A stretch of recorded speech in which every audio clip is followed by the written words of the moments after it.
ஒரு முஸ்லிமாக ஒருவன் உண்மை முஸ்லிமாக வாழ வேண்டும் என்றால் அல்லாஹுவின் தியானமும் ஸல்லல்லாஹு அலைஹி வஸல்லம் அவர்கள் நினைப்பும் எப்பொழுதுமே அவனது சிந்தனையில் இருந்து கொண்டிருக்க வேண்டும். அல்லாஹுவை மட்டும் நினைத்து போதாது, ஸல்லல்லாஹு அலைஹி வஸல்லம் அவர்களையும் நினைக்க வேண்டும். அதனால் தான் அல்லாஹ் கூட அதை நமக்கு காட்டுவதற்காகத்தான் அல்லாஹுவும் அவரது அமரர்களும் ஸல்லல்லாஹு அலைஹி வஸல்லம் அவர்கள் மீது ஸலவாத்து சொல்கின்றார்கள். நீங்களும் மூமின்களே, விசுவாசிகளே, ஸல்லல்லாஹு அலைஹி வஸல்லம் அவர்களின் மீது ஸலவாத்தும் சலாமும் சொல்லுங்கள் என்று அதை முஸ்லிம்கள் மீது அல்லாஹ் கட்டாயமாக்கி இருக்கின்றார். ஏனென்றால் ஸல்லல்லாஹு அலைஹி வஸல்லம் அவர்கள்தான் அல்லாஹ்வுடைய ரஹ்மத்தின் வெளிப்பாடு அவர்கள்தான். அதனால்தான் ஸல்லல்லாஹு அலைஹி வஸல்லம் அவர்கள் இன்றி, அவர்களது வசீலா இன்றி, அவர்களது வாசிதா இன்றி ஒருவன் அல்லாஹுவை அடைய முடியாது. இதனை சஹாபா பெருமக்கள் அழகாக அறிந்திருந்தார்கள். அதனால்தான் ஸல்லல்லாஹு அலைஹி வஸல்லம் அவர்களுக்காக தங்களது உயிரை, தங்களுக்கு எதையெல்லாம் ஸல்லல்லாஹு அலைஹி வஸல்லம் அவர்களுக்காக தியாகம் செய்ய முடியுமோ அதையெல்லாம் தியாகம் செய்தார்கள். நம்பிக்கை அவர்களிடம் இருந்தது. அவர்கள் அனுபவித்தார்கள் அந்த உண்மைகளை. இவ்வாறு உயர்ந்த நிலையிலே வாழ்ந்து கொண்டிருந்த அந்த சமுதாயத்திலே எல்லோரும் முஸ்லிம்களாக உள்ளும் புறமும் ஒன்றாக வாழக்கூடிய சமுதாயத்திலே சஹாபாக்கள் என்ற பெயரிலே வாழ்ந்தார்கள். அந்த சொஹ்பாவை விட, நாயகத்தின் தோழன் என்பதை விட வேறு ஏதாவது உயர்ந்த ஒரு பெயரை ஒரு முஸ்லிம் பெற முடியுமா? இல்லை. ஸல்லல்லாஹு அலைஹி வஸல்லம் அவர்கள் வழிகாட்டியாகவும் அவர்களது மாணவர்கள் அனைவரும் சஹாபாக்களாகவும் இருந்தார்கள். முதலாம் நூற்றாண்டு முடியதன் முன் சஹாபாக்களின் பின் தாபிஈன்கள் வந்தார்கள். ஸல்லல்லாஹு அலைஹி வஸல்லம் அவர்கள் விட்ட அந்த பரக்கத், சஹாபாக்களினால் முன்வைக்கப்பட்ட அந்த பரக்கத்தின் நிழலிலே அவர்கள் வாழ்ந்து கொண்டிருந்தார்கள். ஒழுக்கம் இருந்தது, உயர்ந்த பண்புகள் இருந்தன, அல்லாஹுவின் சிந்தனை எப்போதும் இருந்தது, அவரது பயம் இருந்தது. ஸல்லல்லாஹு அலைஹி வஸல்லம் அவர்கள் வஃபாத்தானதன் பின்பும் அன்னார் தம் மத்தியிலே தம்மை பார்த்து கொண்டே இருக்கின்றார்கள் என்பது போன்ற ஒரு உணர்வு அவர்களிடம் நிச்சயமாக இருந்தது. அந்த அதபுடன் வாழ்ந்தார்கள். ஆரம்ப காலத்திலே சஹாபாக்களின் பின்னால் தாபிஈன்கள், தபஅத் தாபிஈன்கள். நாங்கள் சரித்திரத்திலே வாசித்திருக்கிறோம்.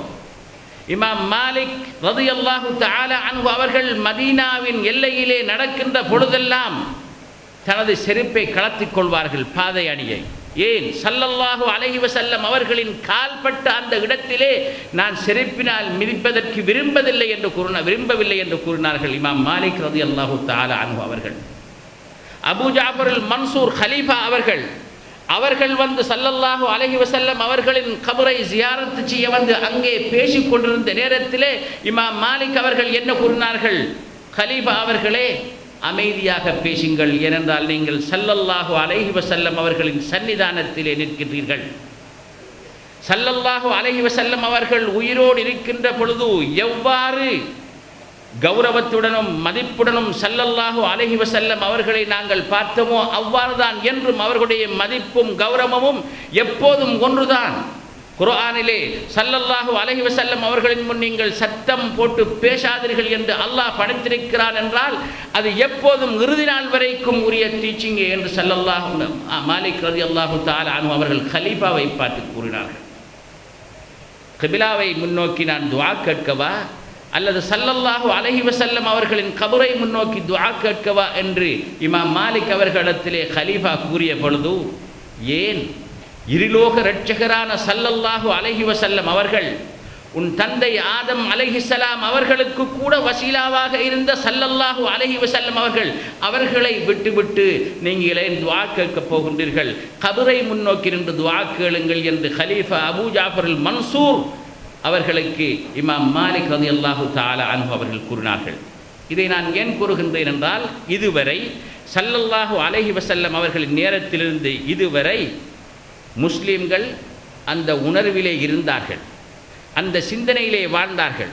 ஸல்லல்லாஹு அலைஹி வஸல்லம் அவர்களின் பிரசன்ஸை அவர்கள் அனுபவித்து வந்தார்கள். அந்த ஹிஸ்ஸுடன், அந்த சென்ஸுடன் வாழ்ந்தார்கள். அப்போது முஸ்லிம்கள் குழுக்கள் கூட்டம் கூட்டமாக பிரிவதற்கோ, முஸ்லிம்கள் ஒவ்வொரு கொள்கை அடிப்படையில் பிரிவதற்கோ ஒரு தேவை இருக்கவில்லை. ஏனென்றால் எல்லோரும் உள்ளும் புறமும் ஒன்றான முஸ்லிம்களாகவே இருந்தார்கள். அதனால் தான் ஸல்லல்லாஹு அலைஹி வஸல்லம் அவர்களுடைய காலத்திலே தஸவ்வுஃப் என்ற ஒரு சொல்லை நாங்கள் கேட்பதில்லை. அந்த பதம் இருக்கவில்லை. சூஃபியாக்கள் என்று ஒரு குறிப்பினர், தனியான ஒரு குறிப்பினர் இருக்கவில்லை. ஏனென்றால் எல்லோருமே சூஃபியாக்களாக இருந்தார்கள். ஸல்லல்லாஹு கலிமா சொல்வது, தொழுவது, நோன்பு பிடிப்பது, ஜகாத்து கொடுப்பது, ஹஜ் செய்வது. ஈமான் என்றால் என்ன என்று கேட்டால் என்ன சொல்வார்கள்? ஆமன்து பில்லாஹி வ மலாயிகத்திஹி வ குதுபிஹி வ ருசுலிஹி வல் யௌமில் ஆகிரி வல் கத்ரி கைரிஹி வ ஷர்ரிஹி மினல்லாஹி தஆலா. முஸ்லிம்களுக்கு மார்க்கத்தை படிப்பிப்பதற்காக ஜிப்ரீல் அலைஹிஸ்ஸலாம் அவர்கள் மனித ரூபத்திலே ஒரு மாணவராக வந்த ஸல்லல்லாஹு அலைஹி வஸல்லம் அவர்களின் முன்னிருந்து இஸ்லாம் என்றால் என்ன, ஈமான் என்றால் என்ன என்று கேட்ட பொழுதும் இதே பதில் தான் கொடுக்கப்பட்டது. அதனால் தான் இவைகளை ஈமானின் அர்க்கான்கள் என்றும் இஸ்லாத்தின் அர்க்கான்கள் என்றும் நாங்கள் படிக்கிறோம். ஆனால் இஸ்லாம் என்றால் என்ன என்று நாங்கள் கேட்கின்ற கேள்விக்கு இங்கே கொடுக்கப்படுகின்ற பதில் theoretical. It is a theoretical answer. இஸ்லாம் என்றால் இது, இஸ்லாம் என்றால் இது என்பதை நாம் தெரிந்திருந்தால் முஸ்லிம்களாகி விடுவோமா? அப்படி என்றால் இன்றைய உலகத்திலே முஸ்லிம் அறிஞர்களாக தங்களை அறிமுகம் செய்து கொள்கின்ற ஆயிரக்கணக்கான அறிஞர்களை விட கிறிஸ்தவ யூத அறிஞர்கள் மிகவும் சிறந்த முஸ்லிம்களாக இருப்பார்கள். இஸ்லாம் என்பது அறிவென்று மட்டும் இருந்தால். இஸ்லாம் என்றால் என்ன என்ற கேள்விக்கு இதுதான் இஸ்லாம் என்று சொல்வது தியரோட்டிக்கல் answer. By knowing that you are not going to be a Muslim, then most of the Orientalists will be better Muslims than us. எங்களை விட, ஏனென்றால் எங்களை விட அறிவில் அதிகமான எத்தனையோ முஸ்லிம் அல்லாத யூதர்களும் கிறிஸ்தவர்களும் இருக்கின்றார்கள். எனவே இஸ்லாம் என்றால் இதுதான், ஈமான் என்றால் இதுதான் என்பதற்குரிய பதிலை தெரிந்து கொள்வதன் மூலம் நாங்கள் முஸ்லிம்களாக ஆகிவிட முடியாது. அதனால் தான் ஸல்லல்லாஹு அலைஹி வஸல்லம் அவர்கள் முன்வந்த ஜிப்ரீல் அலைஹிஸ்ஸலாம் அவர்கள் கூட மூன்றாவதாக இஹ்சான் என்றால் என்ன என்பதை கேட்டார்கள். இஹ்சான் என்றால் என்ன? அல்லாஹ் உங்களை பார்த்து கொண்டிருக்கின்றான் என்பது போல் நீங்கள் அவனை இபாதத்து செய்வது. நீங்கள் அவனை காணாவிட்டாலும் அவன் உங்களை கண்டு கொண்டிருக்கிறான். இந்த நிலையில் ஒருவன் அல்லாஹுவை இபாதத்து செய்வது, இவை அனைத்தும் அந்த அறிவுடன் இந்த நிலையும் இந்த எக்ஸ்பீரியன்ஸும் சேரும் பொழுதுதான் ஒருவன் உண்மையான முஸ்லிமாக மாறுகிறான். ஏனென்றால் ஸல்லல்லாஹு அலைஹி வஸல்லம் அவர்கள் ஜிப்ரீல் அலைஹிஸ்ஸலாம் அவர்கள் சென்றதன் பின், ஆஃப்டர் ஜிப்ரீல் அலைஹிஸ்ஸலாம் left the majlis of ஸல்லல்லாஹு அலைஹி வஸல்லம், he addressed Sayyidina உமர். உமரே, இந்த வந்து போறவர் யார் என்று உங்களுக்கு தெரியுமா என்று கேட்ட பொழுது சையதுனா உமர் ரலியல்லாஹு தஆலா அன்ஹு சொன்னார்கள், அல்லாஹு வ ரசூலுஹு அஅலம். இது சஹாபாக்களின் இன்னும் ஒரு அதப். உண்மையிலேயே வந்தவர் யார் என்று அவர்களுக்கு தெரியாதுதான். ஆனால் தெரிந்திருந்தாலும் கூட அவர்கள் ஆன்சரை பாசிட்டிவாக சொல்ல மாட்டார்கள். அல்லாஹும் அவனது தூதரும் தான் அறிந்தவர்கள் என்று சொல்வார்கள். அதப். அப்போது ஸல்லல்லாஹு அலைஹி வஸல்லம் அவர்கள் சொன்னார்கள், இப்போது வந்தவர் தான் ஜிப்ரீல். அவர் அதாக்கும் யுஅல்லிமுக்கும் தீனக்கும், அவர் உங்களுடைய மார்க்கத்தை, தீனை உங்களுக்கு கற்பிப்பதற்காக வந்தார். Then this is the summary of Islam. Islam, ஈமான், இஸ்லாம், இஹ்சான்.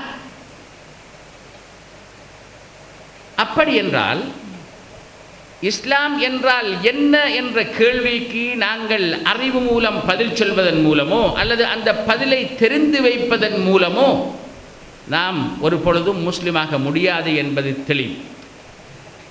மௌலானா ரூமி அவர்கள் சொன்னது போல மாபெரும் ஞானி, இன்றைய உலகத்திலே மௌலவியா தரீகா என்ற அந்த தரீகா அவரை வைத்துத்தான் இயங்கிக் கொண்டிருக்கின்றது. இமாம் அபுல் ஹசன் ஷாதிலி ரலியல்லாஹு தஆலா அன்ஹு அவர்களின் பின் நாங்கள் ஷாதுலியா என்று கூறுவது போன்று